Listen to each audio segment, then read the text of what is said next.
Okay, greetings everybody listening to the We Are Gamers Podcast.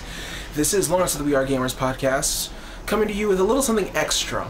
See, I was going to originally type this out on our Tumblr as an article, but I felt that the effect of what I'm about to talk about would be better felt if I actually showed up on camera in person saying it rather than just words on a keyboard.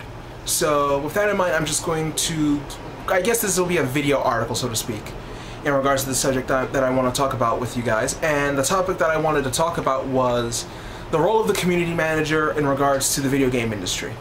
Now, I've heard a lot of talk about a community manager not being necessary, a community manager not being that important, you know, the value of the community manager not being there, what difference would a community manager make, and things like that. So right now I have about 15 minutes now to get into this topic, so I'll just get right into it right now with you guys. So the first thing I wanted to clear up is, what is the job of the community manager?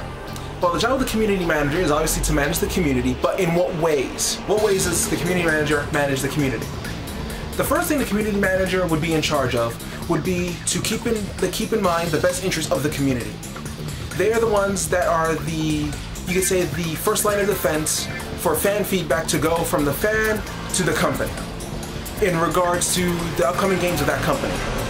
Like, for instance, Shinsun Sun is the community manager for Tecmo Koei, and he often hears a lot of different things from Dynasty Warriors fans about what fans want in Dynasty Warriors, what fans want to see in Samurai Warriors, the current direction of the Dynasty Warriors series, different aspects of that he would then pass on to the Tecmo Koei branch. Now, another thing that the community manager is supposed to do is supposed to also curtail the, I don't want to say the negative feedback, but the outright hateful feedback. The community manager is kind of, you could say, the meat shield. Let's call the community manager that, the meat shield of the company. So in regards to that, the community manager is here. The company stands behind the community manager. Community manager in the front lines. And the fan would be, you know, why did you do this to this game? Why did you do this change? Why did you make this, you know, a popular subject? Why is Dynasty Warriors 7 Empires not being dubbed in English? Why are the Tecmo Koei games being Japanese-only voices? And blah, blah, blah, blah. The community manager hears all of this, is standing in front of the company, and the community manager is the one giving the feedback, or giving the replies. Basically, the community manager acts as the meat shield to deflect the company's, you could say, hate to a degree. And the community manager, depending on how well they do their job, can either mitigate this feedback, or depending on if the community manager really does suck at his job, the community manager can actually make it worse and blow up in the face of the company. A good example would be the current happenings with Capcom and Ninja Theory with the new DMC, but that's neither here nor there, because that's another story. That's the developer shooting himself in the foot, but I digress. That's the primary job of the community manager. The primary job of the community manager is to act as the middleman between the fan and the company. So the community manager pretty much stands here to take the fan feedback to the company, or to try to explain or mitigate some of the hate. But in some instances, the community manager can sympathize with the fans in several, you know, occasions that I've seen personally, like via Twitter or via things like that. For example, I talked to a former community manager by the name of Nick Robertson, aka you may know him as THQ Shamonage, formerly THQ Shamonage. Now he just goes by @Shamonage on Twitter, and he talked about different things in the gaming industry that he felt killed his passion for gaming. Even after working as a community manager for THQ, he himself felt different things in the gaming community that hurt his passion for gaming.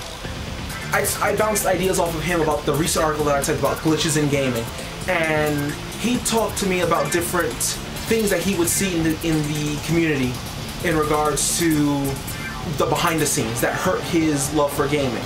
Like the idea of certain things that would have made a game great being cut out for the notion of getting a game done in time, and a game being rushed and different things like that. He obviously couldn't share with me specifics because of NDAs or different lawsuits, you know, different possible lawsuits, and I don't want ninja lawyers to come out of the walls attacking me or him, so I'll just keep it at that. But with that being said, he had the same passion for gaming that all of us do as fans. He loved gaming. Gaming was his job, was pretty much his dream job. He got to work in the gaming industry, and unfortunately, he also saw things within the gaming industry, much like we're seeing now out in the forefront, that hurt his passion for gaming to the point where he felt so disillusioned that he told me he sold his Xbox. So he no longer owns an Xbox, and he no longer plays the games of the company he used to work for.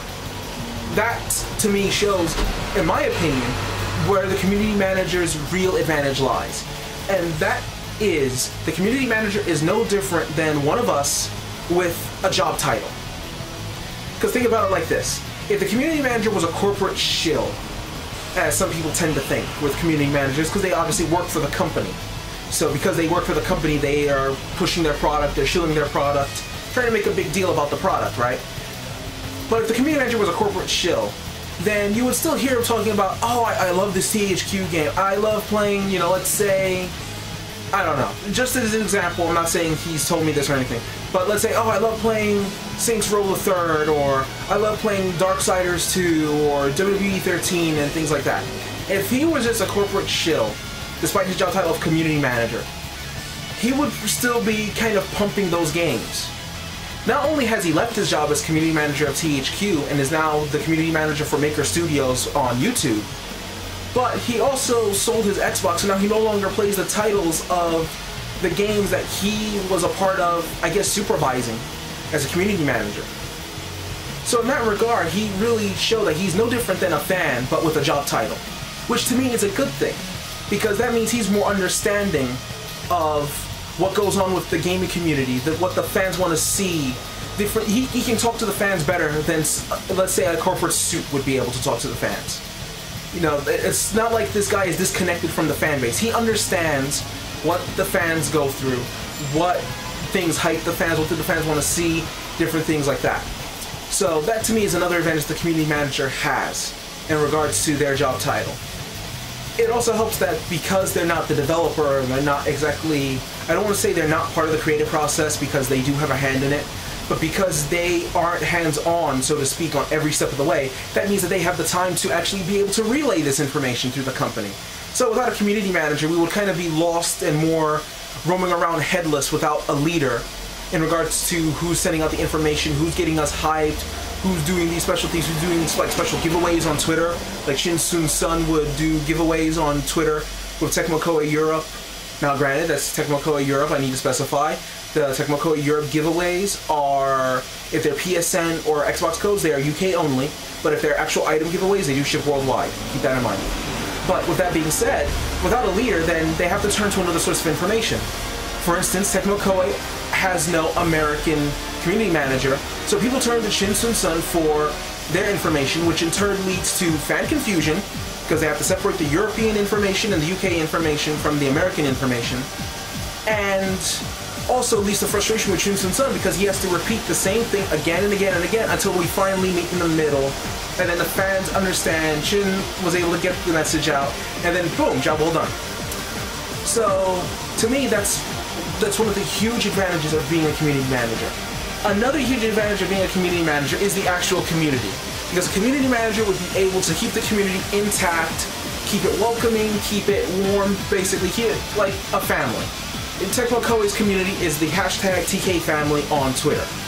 And with the community manager and how it's run and how everything feels, it feels like no different than just, you know, a group of pretty much a group of forum goers who happen to like the same thing, getting together and becoming friends over it, or as the hashtag says, a TK family over it.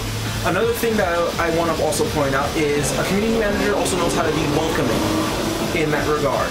Now, every Monday and Friday, the Twitter account at WWE Games holds a weekly Raw and a weekly SmackDown giveaway, where if you tweet along with them during each episode of WWE Monday Night Raw and WWE Friday Night SmackDown, you are entered kind of in a random drawing to win, you know, whatever they're giving away. Like either it's a DVD of WWE's products or matches, a different product from the WWE line of, like I said, products, like a Brawlin' Buddy, or like I entered in one of the contests and I actually won a WWE controller. So you can win different things like that. Whatever they're giving away on the day is what you'll be entered for. And here's a message that I received with the controller that I won. And it says, Hi Lawrence. See, already it's kind of more personal because he introduced me by my first name, not by, at D5385, which is my Twitter. He goes, hi Lawrence, thanks for participating in one of our world famous WWE Games tweet-ups, and congrats once again on winning a WWE Games PlayStation 3 controller. If you're as Twitter crazy as we are, you're probably in the market for a few new followers, right? If so, make sure to tweet a picture of you and your prize to @WWE Games. Then, sooner than you can say free stuff and more followers, we'll retweet you to our constantly growing community. What's not to like? Thanks again and see you on Twitter. Viva la Revolution, THQ Aubrey @AubreyCitizen. This was sent to me alongside the controller, and to me that's a more welcoming hello to the community. It's basically saying, hey, you won one of our giveaways. Show us showing off the prize, and we're gonna retweet it to our community, and then boom, you're gonna get new followers. I got a few new followers, in fact, off of this, because I actually did tweet up a picture of me with the controller, and they did retweet it as they said. So, yeah, this is a good way to introduce someone to the community. Tell them, hey, we'll retweet something for you. Just tweet this picture with the prize, and we'll retweet it for you, get you some new followers. So, this is one way to welcome someone into a community. Another way to welcome someone in the community is to have different contests or have different times where you play with your community members. Like, for instance, THQ Tank, my first experience with the community manager personally, I played him at a contest he held on the UFC forums around the time of UFC Undisputed 2010, where if we were entered in a drawing and if we won a contest, we'd be able to play against him at E3 2010. I believe it was E3 2010. And all you had to do was just friend this PSN account. You played them at E3, if you won, great, you get bonus points on the community. If not, oh well, you still participated, you still had a blast with one of the community managers. At some time later, after we had our match, because I was able to play in this event, and I played Aaron Hoffman, or THQ Tank at the time, on the contest at E3. Eventually, I find him on Twitter, and he actually remembered me from our UFC Undisputed 2010 match at E3. So he remembered that we played our match, and he's like, hey, what's up? And that's, again, a welcome to the community. That makes the community feel warm and welcoming. Same thing can be said for a guy like Marcus Stevenson for WWE Games during the era of WWE 12. He was welcoming until you pushed him, until you bothered him, until you poked him about the same glitches again and again, and he got repetitive and it got annoying for him. But he was welcoming, he was more than willing to talk about anything. I recently talked about the recent happenings with WWE, with CM Punk and The Rock cutting their promo together on Monday Night Raw. He's no longer community manager, but he was always like this. He was always willing to talk about WWE. Nick Robertson was always willing to talk about the UFC, as is Just Tank, or formerly THQ Tank. Now THQ Tank is working at Sony Santa Monica, helping promote God of War Ascension. Marcus Stevenson is working as a digital marketing manager for the Blue Jackets, for the NHL. And right now, we're seeing more of their personality come to the forefront that many people seem to bypass when they were a community manager, but it was no different. I mean, they were still as personable now as they are back then. And Shinsun Sun is also trying to work on his fitness. He's trying to get a fitness diploma, he's studying fitness, and he's been posting Twitter updates about that. And overall, that to me shows that the community leaders can be as warm as the community that they lead. And they're leading by example in regards to being a welcoming, you can say more personable and personal community leader than a developer would be, or someone who's, you could say, paid, I guess would be the word, to shield a product. And that to me shows that the community manager helps build a backbone for the community. Now, I don't know about Mike from VFDC, or Mike Abdal. I don't know if he's a community manager per se, but the job he does is just as good as community managers for other companies, for actual companies, in promoting Virtual Fighter and trying to build up a fan base for Virtual Fighter in the Western shores, for America and for Europe and everywhere outside of Japan. And to me, that shows that he also has a passion for gaming and also to help run the biggest Virtual Fighter website around right now for the community.